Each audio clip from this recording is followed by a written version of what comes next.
प्रधानमंत्री नरेंद्र मोदी के नेतृत्व वाली केंद्र सरकार को बॉम्बे हाई कोर्ट से करारा झटका लगा है।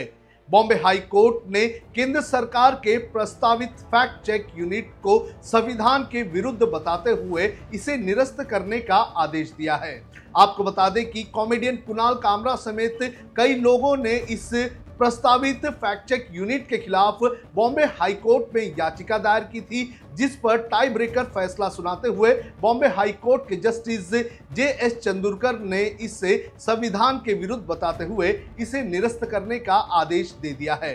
क्या है बॉम्बे हाई कोर्ट का ये फैसला, क्या है ये पूरा मामला और इस आदेश के क्या है 5 मुख्य पॉइंट्स, आपको मैं इस खबर में एक एक करके बताऊंगा। नमस्कार, आप देख रहे हैं लोकमत हिंदी और मेरा नाम है सोनू कनौजिया। पॉइंट नंबर 1, आपको बता दें कि साल 2023 में केंद्र सरकार ने इंफॉर्मेशन एंड टेक्नोलॉजी संशोधित नियम के तहत फैक्ट चेक यूनिट गठन करने का प्रावधान किया था और इसी के खिलाफ कुणाल कामरा समेत कई लोगों ने बॉम्बे हाई कोर्ट में जनहित याचिका दायर की थी। इन लोगों का कहना था कि सरकार का ये कदम अभिव्यक्ति की आजादी के खिलाफ है। याचिकाकर्ताओं ने अपनी याचिका में कहा था कि संशोधन अभिव्यक्ति और विचारों की स्वतंत्रता पर गैर वाजिब प्रतिबंध लगा देगा।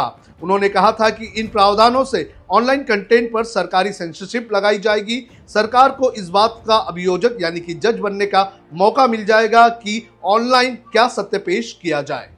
पॉइंट नंबर 2, जब इस याचिका को दायर की गई थी तो इस याचिका को सुनवाई के लिए डबल बेंच के सामने भेजा गया था। इस मामले की सुनवाई जस्टिस गौतम पटेल और जस्टिस नीला गोखले के सामने रखी गई थी। इस मामले में सुनवाई काफी लंबे समय तक चली और सुनवाई चलने के बाद दोनों जजों ने इस मामले पर अपना अपना अलग मत रखा, जिसको देखते हुए मामले पर थर्ड ओपिनियन लेते हुए मामले को जस्टिस जे.एस. चंदूरकर के सामने सुनवाई के लिए रखा गया और फिर जे.एस. चंदूरकर ने इस मामले पर अपना फैसला सुनाते हुए इस कानून को रद्द करने का आदेश दे दिया।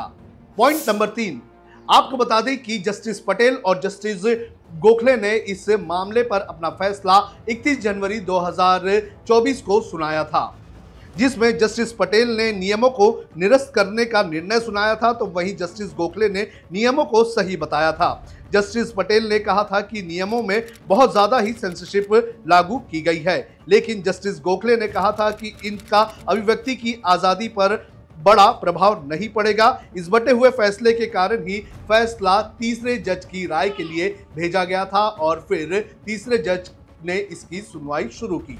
पॉइंट नंबर 4, फरवरी के महीने में यह मामला जस्टिस चंदूरकर के सामने आया और उन्होंने मामले की पूरी सुनवाई की और सुनवाई करते हुए उन्होंने शुक्रवार को यह फैसला सुनाया कि सरकार का ये जो प्रस्तावित फैक्ट चेक यूनिट है, ये जो संविधान है उसके विरुद्ध है।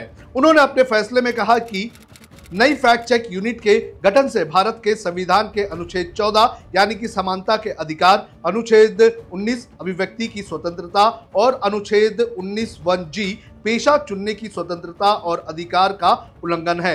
इसके साथ ही हाई कोर्ट ने सरकार की तरफ से पिछले साल लाए गए इंफॉर्मेशन टेक्नोलॉजी संशोधित नियम 2023 में किए गए फैक्ट चेक यूनिट के गठन के प्रावधानों को निरस्त करने का आदेश दे दिया। पॉइंट नंबर 5, आपको बताते हैं कि जब जस्टिस चंदूरकर ने इस पूरे मामले पर अपना फैसला सुनाया तो उन्होंने क्या कहा। उन्होंने कहा कि मैंने इस मामले पर विस्तार से विचार किया। प्रस्तावित नियम भारत के संविधान के अनुच्छेद 14, अनुच्छेद 19, अनुच्छेद 19(a)(g) के खिलाफ है। उन्होंने कहा कि आईटी रूल्स में फर्जी, झूठा और भ्रामक शब्द बिना किसी परिभाषा के अस्पष्ट और इसलिए गलत है। आपको बता दें कि बॉम्बे हाई कोर्ट में चल रही सुनवाई के चलते ही इसी साल सुप्रीम कोर्ट ने सरकार द्वारा लाए गए इस प्रस्तावित फैक्ट चेक यूनिट पर स्टे लगा दिया था। उन्होंने कहा था कि जब तक इस पूरे मामले पर बॉम्बे हाई कोर्ट कोई फैसला नहीं सुनाता है तब तक ये फैक्ट चेक यूनिट अपना काम करना शुरू नहीं करेगी और अब बॉम्बे हाई कोर्ट ने इस पूरे मामले पर अपना फैसला सुनाते हुए केंद्र सरकार को एक करारा झटका दे दिया है। आपको क्या लगता है कि क्या केंद्र सरकार द्वारा जो फैक्ट चेक यूनिट बनाना एक सही इंटेंशन के साथ था? आप हमें कमेंट करके जरूर बताएं।